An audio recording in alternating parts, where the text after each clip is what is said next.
Hello, welcome to an update on my final major project, Condemned Souls of the Veil.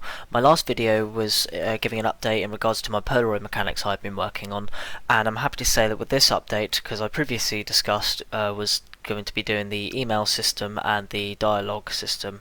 At the moment, I have currently updated my email system with the UI functionality to ensure it's a bit more game flow in terms of the art style, using pixel art and appropriate buttons as well to match like a retro style themed computer. It's based really more like on the Windows 95, also as well with the acceptance of the interactive game Emily is Away. That took a lot of inspiration. So I'm happy to say that the two builds that I've got currently that I'll be showing will have test 4 including the Polaroid and email system working together, as well as test 5 which will involve the choice system. I have not inputted any sound yet as I only just finished recording it and I'm still needing to implement it, but I'm basically adding my own voice edited into the dialogue to act as the narration for when you answer the questions in the demon realm. I will just demonstrate the email system currently working with the Polaroid mechanics, so that's at this point showing is 2 out of 3 mechanics functionality. Okay, so I'll just load this up.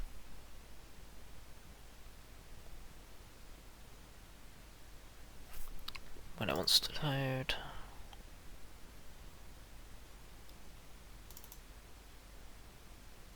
There we go.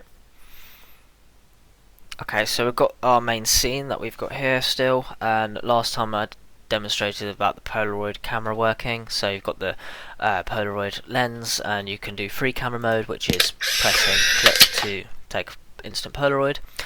This doesn't affect the Polaroids that you'll take with the interactive items because they are story elements, but essentially what will happen is, we've got some camera jiggery going on here, but I will need to attend to that. So basically it comes up with the text of the item and the rotation of the item as well, and you can also zoom in, and then you can also zoom out with selecting examine mode or Polaroid mode.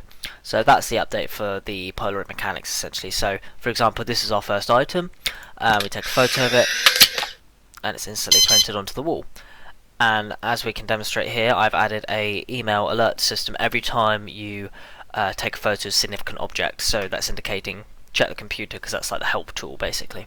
So I'll just demonstrate that obviously the Polaroid is working, and I've also added a change of my icons, because the interact icon with the eye indicates you can interact with the items, hence this next one that's picked up, because it's part of a set sequence of items that appear, followed by Polaroid icon, which has demonstration of you can only view the Polaroids, you can't take photos of them, because I wanted the player to be restricted, because otherwise if they take a photo of a Polaroid, why would you need to, because it's already, you know, an image. Also it caused deleting of the instant Polaroid prefabs that have been made. So let's just go over to the computer. So say we just took a photo of the first item and then we received the email, so we go over to the computer, which loads up, and I've done like a transition to it to be loading up onto like your main desktop screen. At the moment we've got 3 buttons. I did originally have mail and log out, so the log out button does this with sound effects as well, just to give some like a bit more input. Controls is very straightforward, just literally outlining the controls for what you need to, how to play the game, as well as the things to look out for. So like I discussed, the interactables, the Polaroids, and also the computer. But the main thing I wanted to demonstrate was the working email system. So we have a selective scroll bar where we can scroll up and down. Essentially the emails will keep building up as you search for the items, so each time you get a new email it will be closed, so you have to open it, and then it would display the current email to give you a clue and indication where to go next. So I'm just going to skim through this and basically say at the end of the sentence there's to do with the family in the character's past, so it's always a photo you kept reminding you of fond family memories. So going back over, and we can log out, we've got the family photo, which indicates what they were discussing about, so it relates back to the player and gives them indication where to look next. So if I take a photo of this, it will demonstrate the family photo, which is part of the Polaroid detective wall, and then you've got the next item appear, but obviously that's not really significant until you read the email. It's like a set chain of events: take photo, read email, take another photo. So we've got a new email now, which each email appears instantly after you take a photo of each significant item.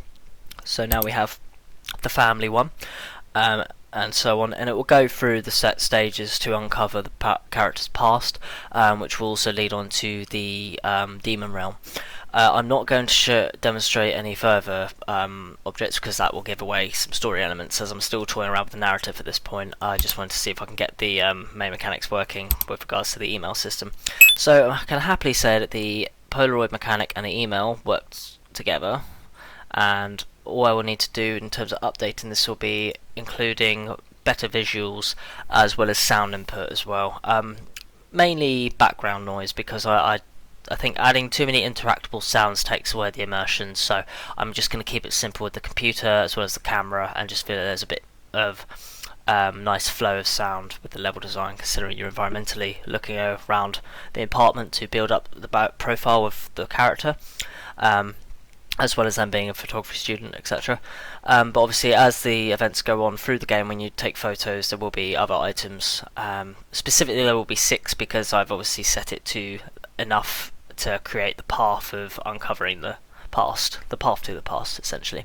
So that is the demonstration for the Polaroid and email mechanics. I'll just have to shut this down quickly because it's not got any pause functions yet, so I'm actually stuck in the build version.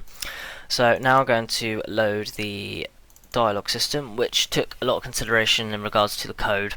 At first I started off with text files and using buttons to change the text, and this is just the example of the choice dialogue. So it starts off with an introduction of the soul that you're going to meet in the Vale, because this is essentially the representation of the Vale scene. It's missing the archway, which I'm still going to be developing upon by doing some level design in Blender. But here we have a setup text box panel with a question and 2 buttons, and both lead to 2 different chains of events, and this is going back to the win and lose state I discussed before. So obviously you choose one line of dialogue, it will go down to the route of denying the character's depression, and it will just reload the scene, basically enabling you to try again instead of just having to go through so many Polaroids, etc., because that would be quite frustrating for a player. I know I would be if I was playing a game like that. So I'll just demonstrate that you can click the object. Buttons are connected to different routes. It's literally a multiple choice system, and the buttons are activated via certain dialogue methods. So I've got about 8 dialogue methods going on, so each each button is connected to that, and you can't avoid the questions as much. Like if I use this dummy button here, I don't believe any of this answering the questions, so it will go, you wish not to discuss it, you only condemn yourself further. That's to indicate that you can't avoid the question, because it's trying to get the truth out, basically, in a sensible way. I'm struggling with my own thoughts on how they overwhelm me, so you click that and it goes to the next line of dialogue, etc. That's essentially how the dialogue system works. It does need some sound input. Like I said, I'm still editing the voice and implementing it and making sure I time it right with use of coroutines and C#, because they work very well in terms of playing sounds and animations sort of like in a set structure, in like a sequence. I rely very much on coroutines. They've helped me in previous projects, so I'm sure they will be able to function the way I need them to in terms of the dialogue system. So if I just skim through this selection that I have, I'm basically going to take down the route of accepting the depression. So let's just go down to yes, I'm accepting depression, and it's very straightforward. The player doesn't feel like they have to worry about anything specifically in terms of picking right or wrong, because if you pick wrong then you just reload the scene and try again. If you pick right, it will head to the ending scene, which I haven't developed yet, because that was like the ending scenario positive outcome, which I'm not going to spoil because that's part of further development, plus I'm still working upon it. But yeah, that's basically the choice system, the use of dialogue and text boxes. I was going to use just text-based change in C#, so the text box would change via text written in code, not multiple buttons, but unfortunately I had to use multiple buttons, and I have about 16 of them, because not only did I forget to write enough dialogue, I also ran out of options because the two buttons I had were not going to change every single dialogue change, if that makes sense. So I had to use multiple buttons, which isn't so bad if it's all structured and you've labelled them all correctly, but the only way I've managed to do it was my own method that stuck and made sense to me. If I were to share the code exactly, I'd probably have to comment it all down because it's quite non-readable at this point. Very magic numbers, if anything. One thing I can say is that my Unity projects are very labelled appropriately. Where it comes to code, they're a bit all over the place. But I'm getting better, to be fair, in terms of programming. I mean, especially making these mechanics, it's good, I've been trying to develop my theme of the game anyway through these mechanics, and at this point they're all working together. I've just got to connect them all up basically and essentially create the rest of the level design, the sound, the story elements, and then it's basically a polished playable version. Obviously testing is going each time, hence why I'm on test build 4 or 5. I don't know how many I'm going to have yet, but we'll see where it comes to it.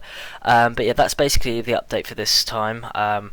Hopefully the next one will just be polishing and working towards a final build, because the main goal was to test where I could get with the current mechanics I have, and at the moment they are working to a playable standard, but that won't say they won't break as I start to implement further stuff. So obviously just waiting until the next update to see what happens, and obviously catch up on previous videos if you have not caught up yet with my project, and stay tuned, and I look forward to catching up with you all next time. So thank you very much, take care.